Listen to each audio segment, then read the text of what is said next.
And speaking of combat Compas, Gilbert, there was some controversy over the weekend. I mean, man, and I had to text you because I was like, who am I gonna like? Nobody really from my group of friends, like people like you said, casual boxing fans. But thanks to you, you've gotten me into it a lot more, and I watch a lot more. So I'm like, okay, I've texted Gilbert, even though he was a Renaissance man and he doesn't know about boxing that day. So I was like, but I had to text you. Man, I couldn't believe the Devin Haney and Lomachenko fight. It was interesting to say the least. Obviously, at the end, one judge out of his ass pulled out 116, 112. The other two pulled out 115, 113. And I couldn't believe it. I mean, I thought maybe split decision. I couldn't believe it was X's across the board. But Gilbert, just your analysis about what you thought about this fight. Yeah, and I also want to hear yours and Victor's too. If Victor's down to come on for a little bit, because I know all three of you guys watched it. But for me, from my standpoint, as a boxing fan, I've seen a lot of robberies and super controversial fights. This wasn't it for me. I'm okay with Haney winning, but on my scorecard, I had 114, 114. I had it a draw. There was the reason why I'm not mad is because a lot of the rounds were very close. When you have a lot of swing rounds like that, to me, would like to go to the guy who made a bigger impact. And I think Lomachenko's punches had a bigger impact. But also, I do acknowledge the body shots that Haney was putting through. And then maybe the way the judges were thinking about it was like, well, to beat the champion, you got to do more. And you could make an argument that Lomachenko didn't do enough either. No, he didn't floor him. He didn't, but he really rocked them pretty good in the 11th round. And I'm not going to make Lomachenko the victim here because I'm going to criticize him too in a bit. But Haney's game plan was very strange to me. I get that it worked because you want to attack the body, and Lomachenko's a smaller dude, and he has some crazy combinations. So with the way you stop the guy from combinations, it's attacking the body. And Haney said that in the final 30 seconds of the minute of the round, he wasn't attacking as hard because he was feeling the body shots. Those are things you miss. But Haney is not a power puncher. He has a suspect chin, and I feel like there was a couple of times where he looked like a rookie.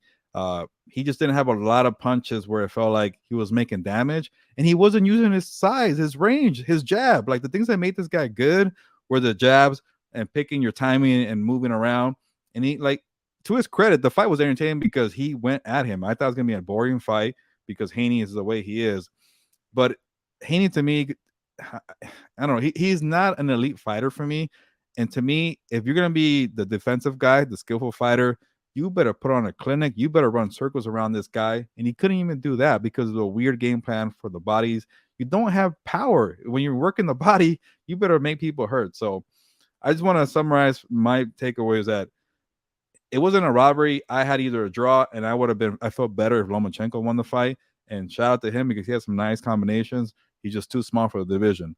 But Haney, there's just something there where, to me, we're like, it's not right. He's not an elite fighter. He's not pound for pound, but he is undisputed, and it's hard to deny him some flowers at least. I didn't think it was a robbery either, but the one that just threw me off was that one judge, 116, 112. And then obviously they started talking about the controversy between him. That judge, I think he's had some controversy before. So that was the only thing that I saw. I thought it could have gone either way. The thing that threw everybody off, I think, is they had dumbass Max Kellerman's his scorecard up there. I think Max Kellerman is I think he's crap. So what was it, by the way? Because I was watching on the British. I think he had 116, 112 for Lomachenko. Oh. I think that's the route that he went. So that got people thinking, oh, that makes sense. That does narratives in the public. That does. And that's the problem when you put up somebody's card. Like I've seen Chris Mannix do it before where he kind of says, oh, he had it one way, and it kind of pisses off the people, and they're like, well, he had it like that. And remember, that's not an official judge. That's just a guy they have on the side. When it's Max Kellerman, it's a clown that they have on the side. So I thought he kind of got everybody worked up. Like I said, 115, 113, I thought it was right there. I had it, this is just me. I guess I'm different. I had it 115, 113 Haney as well. But that's just because I saw one or two rounds where I thought it could have gone. It was to Haney, but then they thought it was Lomachenko. I don't know. I'm not, like I said, I'm a boxing stooge. I just watch it. I like it. I find it entertaining. But I had it 115 113. But I thought it was a good fight. I thought it gave the people something to talk about. I understand where Lomachenko kind of got frustrated and why he came at winning, thinking that he had won. His corner did as well.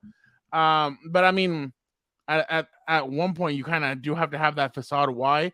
To, in a sense, keep yourself relevant and make sure that they know, hey, he thinks he got screwed. Maybe he can get a rematch in the future. Maybe he keeps his name in there. He keeps on saying, hey, I got screwed. I got screwed. I got screwed. Maybe that makes Haney's people go, you know what? I want to let's run it back and let's see if you can beat me this time. So I think that's why sometimes these people keep up, or that's why boxing kind of keeps up the, oh, I got screwed. I got screwed. But when I heard Haney after, when they asked him, oh, what do you think is next? And they said, well, are you going to go up in weight and maybe fight Tank Davis? I'm like, I don't know, even if Tank Davis is a small guy and you're bigger, I don't even think you want Tank Davis. I think Tank Davis might destroy him. I mean, I don't know, but there's no names, I guess, in the kind of in the weight where he's at. Maybe he wants to jump up. Yeah, right. There's not really. Yeah, maybe he wants to make the jump up to 140 and kind of challenge the bigger names. But I just didn't think that. I didn't like. I was with you. I didn't think it was screwed or robbed or anything like that. I think it was pretty on point. I think people just got surprised that no judge went Lomachenko's way. I think that's another thing that threw people off, that no judge went Lomachenko's way. Yeah, I was really surprised when I heard the unanimous decision, and now I'm interested to hear Victor's point of view, because I think he's gonna go a different way. Because I had a draw, you had Haney 115 113, and I think Victor went Lomachenko. But throw them on real quick, and we'll get to it after that. All right, let me take off the things, the names. All right. What's up, Vic? Hey, what's going on? No music. No music. Yes.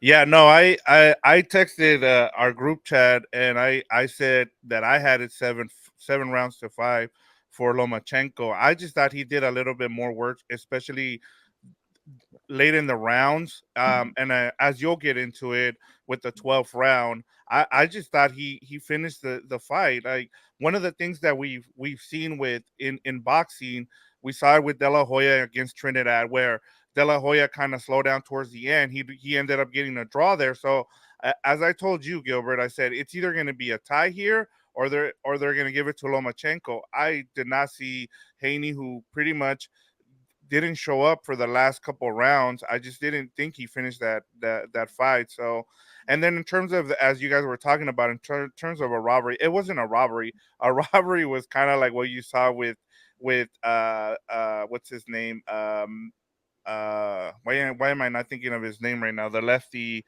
that beat Julio Cesar. They tied Julio Cesar Chavez. I think it was maybe Pernell Whitaker. Yeah, that was a screw job, but this wasn't. I mean, like, you had, if you're Lomachenko, you have to at least knock down the champion once, and he didn't do it here. But I just thought that at least it would have been a tie. I don't, and now whatever you have to say. I mean, in terms of the judges, honestly, if you leave it up to the judges, we know how it's gonna go. And I know, as Fernando talked about, is it Moriarty? He's been lately, his scorecards have been they just been really off. Dave Moretti. Yeah. No, I was kind of hoping you'll be kind of the guy who'd be like, no, it's a robbery, but it shows that we're not casual boxing fans here. We know what's going to be a good chess match, a good technical fight, and that's what it was. And honestly, I was surprised that a lot of people enjoyed this fight, because to me, it was like, it wasn't action packed, but I enjoy the head of games, the strategy. Like Haney was going for the body. Lomachenko, like, by the way, Lomachenko's older now, but he still has that quick footwork where, like, he's attacking you one way and then you look and he's on a different side. So that's the old Pacquiao that he had the same thing similar. So, yeah, it was good to hear your point of view, because I wanted to get the Lomachenko side too, but maybe I'll let you go after this. But to me, I actually liked Haney's 12th round. It showed me a lot in Haney, that once he got beat up pretty badly in the 11th round, because he was pretty gassed. He kept, like, his dad was like, "What's up, man?" Like, and then I think the commentators kept saying, like, his mouth is open, like he's tired, and like he's never been taken to deep waters like that with a good fighter like that, because in Linares fight, Compas, that was not a true test. And when he got messed up in the 11th, I'm like, oh, it's over. He might even drop in the 12th round. I think Haney did enough I scored it for Haney in the 12th round. I showed me that he was a warrior. He kind of came back at it. He ate it and he fought well enough. And then you get Lomachenko saying that he took the 12th round off. Like, dude, you've been in boxing for so many years. You were mad about the Teofimo Lopez fight. Why are you taking the 12th round off? And it also tells you that the judges really like Haney because Haney was doing so well. Like I guess for Lomachenko, if he would have won the 12th round, he wouldn't have won the fight. It would have been a draw. That's how far ahead that Haney was still. So I think for Lomachenko, like, come on, dude, like you've been in the game. You don't let things go to the judge, especially in Las Vegas. So that to me was my criticism. I don't know what you guys felt, but to me, I really liked Haney's 12th round. I think I was a big fan of Lomachenko. I saw him, I just thought that he waited too long, and I brought this up before.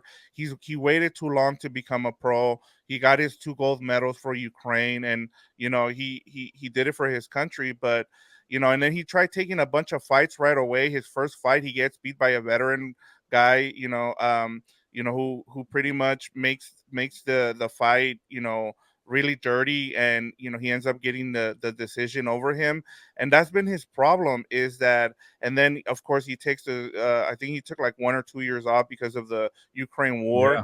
And now at this point he's kind of washed. I mean, he still has his great technical boxing background that he had when he was an amateur in the Olympics, but at this point, when you don't have that, you have a bigger guy in Haney, you have to show more. And unfortunately, and I'll leave with this, is that, it's that's going to be the legacy that's going to be left for him. Is like, what if he had turned pro earlier? So that's for me, that'll be the last thing for me. I mean, I wouldn't regret my career if I was him. I mean, he's done it his way. Whatever he's done it his way. So I mean, it's worked for him. But yeah, I don't know. It's funny. Lomachenko looked a lot more beat up in the face than Haney did. But by the way, I didn't know that was his dad. That was Haney's dad. Haney's dad, Yeah. Black don't crack. The dude looked like he was young. Like, I was just like, wow. I thought that was his brother. I didn't think that was his dad. But yeah, I mean, I think this is literally a punch in the face for Haney. Like, hey, you better realize, like, if Lomachenko's the more aggressive one that you fought, there's better fighters out there. You better be careful, because if not, you're gonna get punched in the mouth, and those 4 championships are gonna be taken right away. But man, I mean, I don't know. I hope Haney kind of wakes up from this. And he said, we're gonna get back in the lab, we're gonna check it out. But man, this is a wake up call for him, because if you sleep against anybody else, like if you sleep against Tank Davis will knock you out. And look what he did to Ryan Garcia. So I don't know, man. I'm definitely interested to see what would you do if you're Haney next? With Haney, he's a big dude. I think it's time for 140, but it's tricky because he has no power and he has kind of a questionable chin. He got rocked by Linares. I know Linares also rocked Lomachenko when they fought. He actually floored him. And then he just doesn't have the power. Like, and like if he fought Teofimo Lopez, I know Lopez is kind of like, he's off and on, but when he's on, I think Teofimo Lopez could beat him. And there's other guys in the division that are okay for 140. But if he goes back to being the rangy, skillful fighter with the jab, he could win a lot of fights like that as a unanimous decision. But he's gonna be boring. He's a boring fighter. But he did it right by fighting Lomachenko, who's an aggressive fighter. And here we are having a whole conversation about him because his profile is higher. And that kind of brings me to Lomachenko here, because it's like you said, his career is fine and he is a future Hall of Famer, like Devin Haney mentioned. But it's a little sad that he's gotten to the stage here because, yeah, he's late to the game, 2 gold medal. He was, what a badass fighting in the Ukrainian war there.